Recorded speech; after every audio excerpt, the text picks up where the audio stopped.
Another week, another loss. The Washington Commanders are officially 4-12 on the season after a 27-10 loss at home to the San Francisco 49ers, the best team in the NFC. As expected, I will say Sam Howell, Abdullah, all the Sam Howell believers out there, I hope you're done. You're done. You're done. You're done. You're done. Come over to this side. And I think one of the only game that we had from this weekend was Washington Commanders moved up to number 2 in the draft order. I didn't really I kind of had a feeling about this, right? But like we were informed that the Patriots still have to win next week against the Jets in order for us to secure that number 2 slot, given strength of schedule, even if we do lose to Dallas. So that's that. But Abdullah, what are your thoughts on the game? Yeah, first half, I mean, it looked good. We were kind of in there. I wanted to say that, like, when we give Terry the ball, like, we expect Terry to do Terry things. And yeah, Sam Howell was looking. It wasn't terrible in the first half. In the second half, there's a reason why a lot of people are saying that he's not the guy, and rightfully so. I think I'm officially off the Sam Howell bandwagon. I will say though, not all of it is his fault. I'll give him I don't want to say like oh like he sucks and it just didn't work out. Like I just got to be some blame to go around. We did kind of fail him. You know, this Eric Bieniemy again, his play calling and play design. Ron Rivera not putting an adequate offensive line, an average offensive line in front of him. You factor all those things in, a fifth round quarterback, first year, turnovers. It sucks. It really does suck. But I'm moving on to Caleb Williams potentially being our quarterback for next year. And hopefully this new front office, new regime, the owners, the GM, they can all be in sync at once. That's what we haven't seen that in so long in Washington, and they can finally get their guy. Hopefully pick 2. But just typical. Brock Purdy was looking like Tom Brady out there after atrocious performance last week against the Baltimore Ravens. And we'll talk about the Baltimore Ravens in a bit too. Yeah, just the 49ers. I think they're the best team in the NFC. And my friends were saying that, hey, at least like the whole stand, they're wearing red. Not the Commanders, but they're wearing red. So it doesn't look like an opposing team's jersey. But yeah, typical. I think Ron Rivera he's officially been checked out. He's been checked out a while ago. But even the announcers were saying that he's just ready to move on and look into the future. And hopefully maybe, I don't think he'll even get a coordinator job. If I'm him, I'm just not staying away from football as much as I can. I thank him for his time here, but it's officially coming to an end, and I can't wait. I really can't wait. Yeah, there were talks that he might take up an NFL administrative position. I could see that because he does have leadership skills, but in terms of commanding a football team, those days are long gone. Like I said, he should have been fired last year, but here we are, December 31st, 2023, about to embark on the new year. We're still talking about Ron Rivera as their head coach. Yeah, I mean, the game was the game. I've never, like, we talked about me potentially being on the Sam Howell wagon or bandwagon. But I did say, if you guys all go back to the live stream, I did say I won't say I'm all the way there until I see more from him. And I have not seen more from him. From the Giants game, second Giants game on, he has been atrocious. That, if you guys don't remember, that was the November 19th game. He had 256 yards, a touchdown, 3 picks. From that point forward, he has been broken. He's a broken quarterback. I don't like to say that because before that point, outside the Bills game, he was actually pretty solid. Like he had some very good games, excellent games. And then he had some games, but it's sort of what you expect out of a first-year full-time quarterback and sort of what you expect out of a quarterback that you can work with into the foreseeable future, right? But from that point forward, I'm tired of making excuses for the quarterbacks, bro. I'm sorry. Like, I get it, the offensive line was bad, but I mean, the offensive line has not given up much sacks. Did they give up a sack? I don't think they gave up a sack today. Yeah, they didn't give up a sack today. We have to stop making excuses. They gave up a sack. They gave up one sack to Cleveland Farrell. It was that was like he was pushed out of bounds. So I don't want to. Yeah. That's true. I do remember. Okay, but like I mean, you can't like we gotta hold our quarterbacks accountable. Like last year was with Heineke.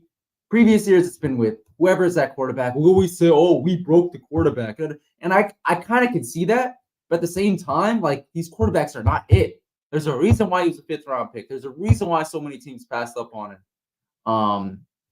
There's a reason why a lot of people doubted him, and it would have been cool to see a guy that a lot of people doubted on, rise up and be a really successful guy here.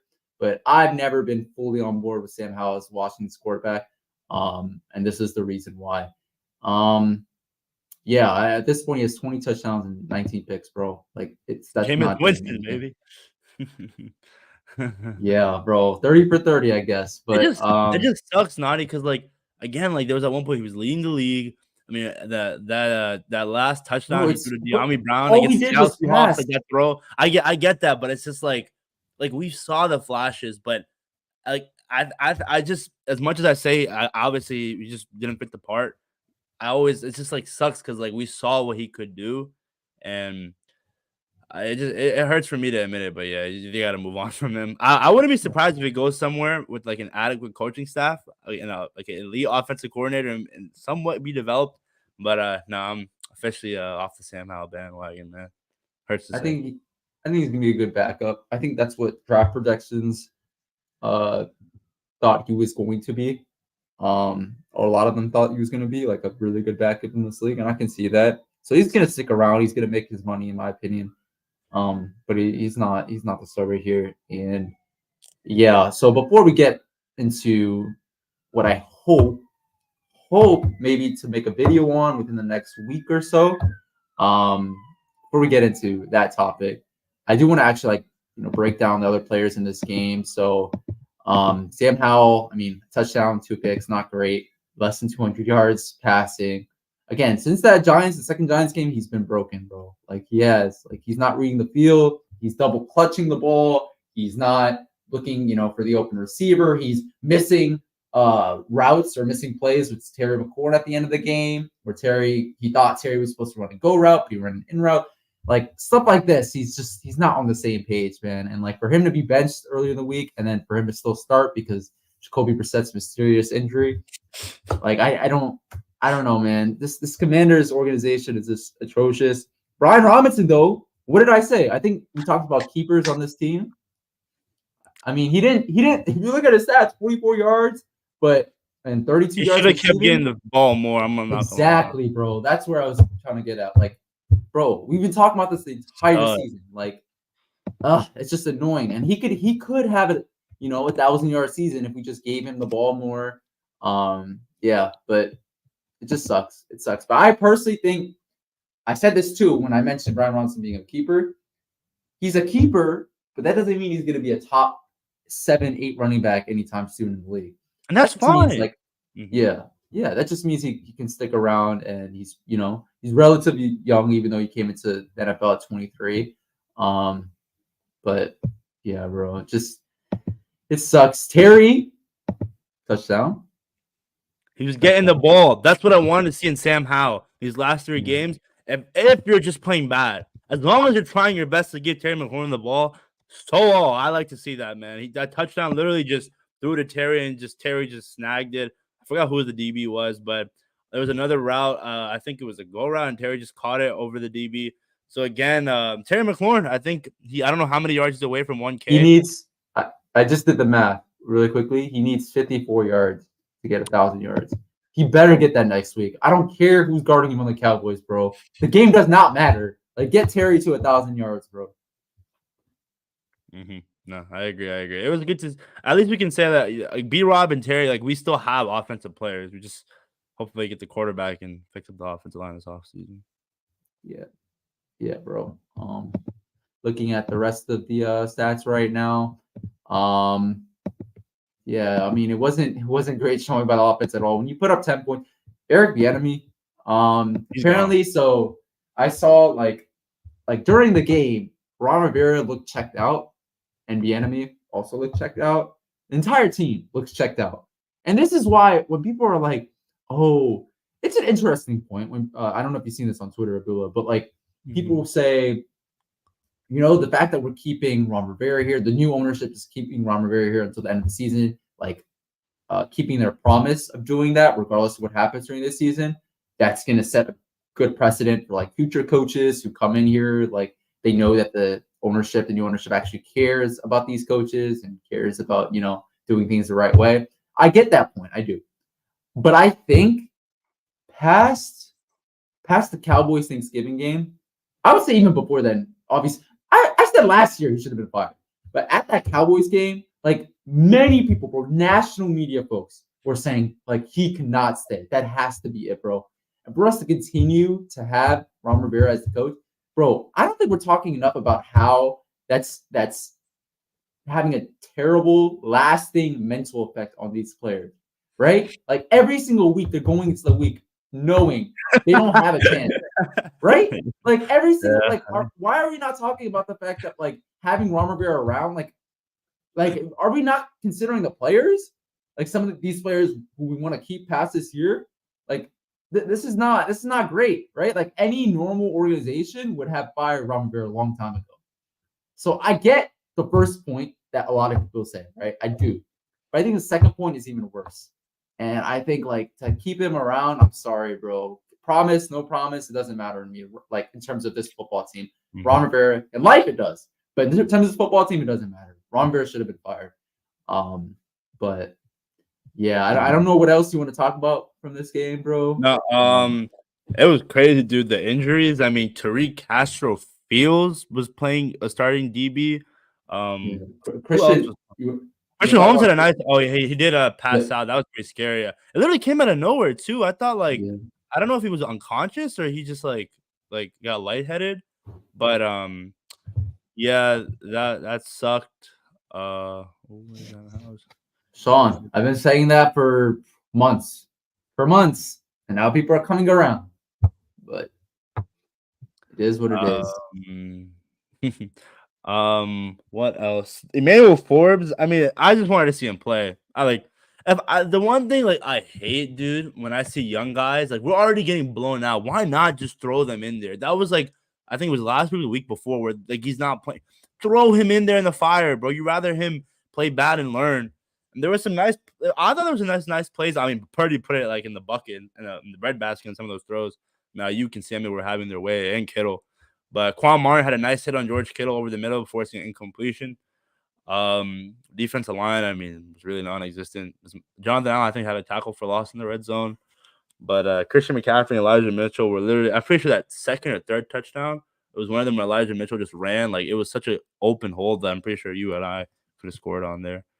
But, yeah, dude, Cody Barton, David Mayo, I do not want to see him on this team next year. Oh, I do not want to see him. Joey Sly, I think we solidified our kicker.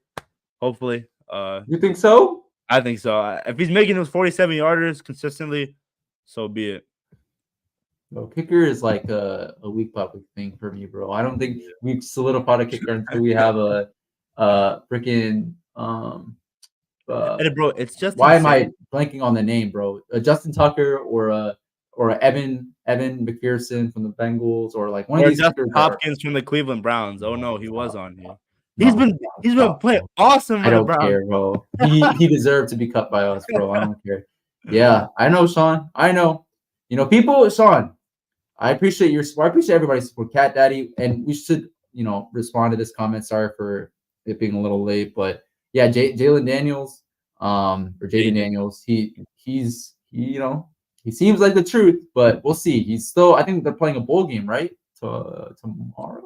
Yo, we'll talk about bowl games later, but I just outside of the college playoffs, why the heck would anyone want to watch a bowl game, bro? All these guys opt out. There's really no incentive to like as a player to even play in or even watch as a fan. Yeah. I'm sorry. Let's talk about college football. They gotta fix it. No, that's fair. I completely agree with you, and I think, bro, like honestly, at this point, I think they should make it a requirement. If they really want change, they should make it a requirement for players to play in the bowl game if they start the season with the team, and they stay throughout the season with the team. They should play if they want like massive change. I'm not saying I agree with that, although I kind of do. But like, yeah, that's that. I know the Georgia coach. Oh, speaking of, roll MF Tide, okay? Roll Tide. That is why Alabama deserved a spot in the college football player. For all the naysayers out there, that is why. That is why. Florida State rightfully did not deserve the spot. With that being said, the Florida State coach or the Georgia coach did mention how Florida State opt-outs, like I don't know, it's a bad look for college football, and they should do something about it. And I agree. I agree with you, Abdullah. Shout out BT for winning their bowl game against the ranked First time opponent, since 2016. Louisville. Mhm. Shout out to them for sure. Yeah. Sean Walker agrees. Sean Walker agrees. Sean. I don't care if you have your whole team missing. Losing by 60 points. 60 points. Like, come on, man. They didn't have their quarterback. Like, I feel sorry for FSU, but Sean, I don't know if you saw the reports. They were signing petitions, writing to U.S. senators, their governor, bro, of Florida, about how unfair them being out of the top 4 was. That is insane. With all the injustices, atrocities happening in this country, around the world, we're petitioning senators, congressmen, the governor of our states, because we think it's unfair that we're left out of the college football player. That is crazy. That is actually crazy. But okay, Cat Daddy with a comment, good suggestion. I got something better. If a player declared for the draft early, by not playing in a bowl game, they should make that player pay for their scholarship. That is a suggestion. You have thoughts on that, Abdullah? I mean, honestly, if it's anything to see these guys play in a bowl game, obviously I would want it, whatever it takes. But going back to Alabama, dude, I think you guys are gonna get waxed by Michigan. I generally, as much as I didn't want FSU to be in the playoffs, first I obviously like the Nick Saban, and like if we're being honest, bro, Nick Saban and Alabama, they're like the Dallas Cowboys of the college football. If we're being honest, they are. Oh my god! When it comes to like, my gosh, you are comparing the Alabama Crimson Tide, multi-time national champions within the last 10, 11 years. Well, 13 years. You're comparing the Alabama Crimson Tide to the Dallas Cowturds. When it comes to the hype, the Dallas Cowturds. No, bro, you cannot make that comparison because the Cowturds don't win. They don't win, and they're still hyped. The Cowturds, they literally are the most valuable franchise in the NFL, strictly off of marketing. The marketing genius of Jerry Jones, and that's the only genius Jerry Jones has. Like that do it. That is an unfair comparison. Dallas Cowboys in college. You know who the Dallas Cowboys are in college football? The Dallas Cowboys are Texas Longhorns, which is fair because they're both in Texas. That's the Dallas Cowboys. I feel like the amount of hype Texas gets compared to Alabama, they always get hyped, but not obvious. Of course, you're right, but like I think it's comparable, like in terms of Texas's like reputation in college football circles, but for no reason because they don't win. They were good with early in the 21st century, but like, come on, bro, that is a no. Even Sean, the Lakers, they just won a championship 3 years ago. They won 2 championships 14 years ago, back to back. I don't know if that's fair. In the NBA, the Dallas Cowboys are like Dallas Cowboys. Who are the Dallas Cowboys like in the NBA? The Boston Celtics, okay. If they haven't won, that's fair. But I mean, the Celtics. I mean, they made it to the finals. And they won a finals in the 21st century. We'll see, Naughty. Do you really think Alabama's gonna beat Michigan? Of course. Nick Saban with the month of planning? Are you kidding me? You think they're gonna win the national championship? Abdullah, do you not remember people saying Alabama was gonna get waxed by Georgia? I remember that very clearly. I don't know about wax, but I did think lose. No, people said that. Bro. People said that. Whenever everybody doubts Nick Saban, bro, comes out on top, bro. I'm not saying there's 100% chance they're gonna win. Michigan is a very tough team. But I always roll with my Tide, bro. I always roll with my Tide. But no, I want to shout out. More importantly, I want to shout out our DMV college football teams. Virginia Tech again, upset a ranked team, Louisville, and they won their bowl game. University of Maryland won their bowl game as well, I believe. It'd be Auburn, right? Yeah. So, but yeah, okay. So before we wrap up, because I do have to go. Before we wrap up, and you can clip this, Sabrula. Mm-hmm. Commanders are projected to have the number 2 overall pick right now in the NFL draft. Even if they end up having the number 3 pick, I personally think they're going to have to trade up to number 1 because they have to. I didn't say they should. They have to. They have to get Caleb Williams. Caleb Williams is the answer for Washington. You want to talk about bandwagons or whatever in terms of Sam Howell? I've been on the Caleb Williams bandwagon for a good amount of time now. And just like I predicted or wanted the Commanders to pick Kyle Hamilton, that was my number 1 option. I made a whole video about that a couple years ago. Oh, but the Commanders have a bunch of safety prospects in the secondary, as is. We don't need to improve. We don't need to improve. We have enough players. I remember that conversation. Or a Derek Stingley. We have enough cornerbacks. What? A Derek Stingley? We need a receiver. Just like I have made those videos.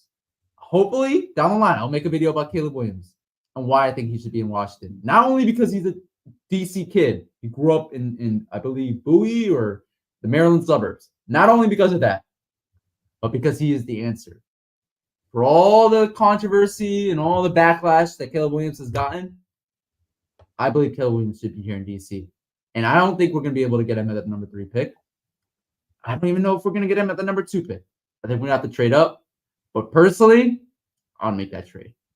But you think so? You think Chicago's going to trade down? Why not? Justin Fields, the way he's playing? You don't think they'll take Marvin Harrison at 1? No. I think they're going to trade down. I think there's more of a likely chance right now after today's game for the Bears that they're going to trade down than stay at 1.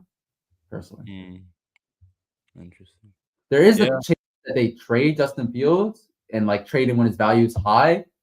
But I don't know, bro. Like that, and I think that we want to talk about the Broncos and how benching, Russell Wilson sending, a bad message to the entire team, like the actual players themselves who, play the games. I think that would send a bad message to the Bears players. Like, how are you going to trade away a Justin Fields who's actually making strides and stuff? But yeah, I personally think the Bears are going to trade their number 1 pick. But I don't think Caleb Williams is going below number 1, bro. I'm sorry. I just don't. And I think we're going to have to trade up. But if it's not Caleb Williams, who else do you want? Caleb Williams. What about Russell Wilson?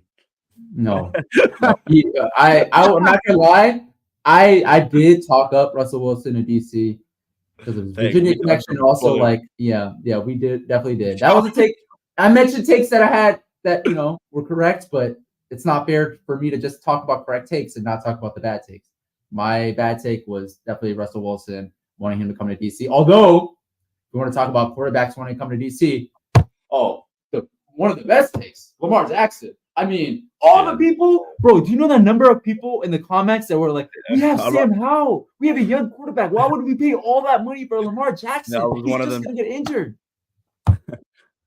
Bro, he dude, today's performance, holy crap, bro. Yeah, bro. They thrashed Miami. Yeah. Oh my goodness. I'm not going to say nobody in their right mind could say they predicted Lamar Jackson to have the type of performance he had.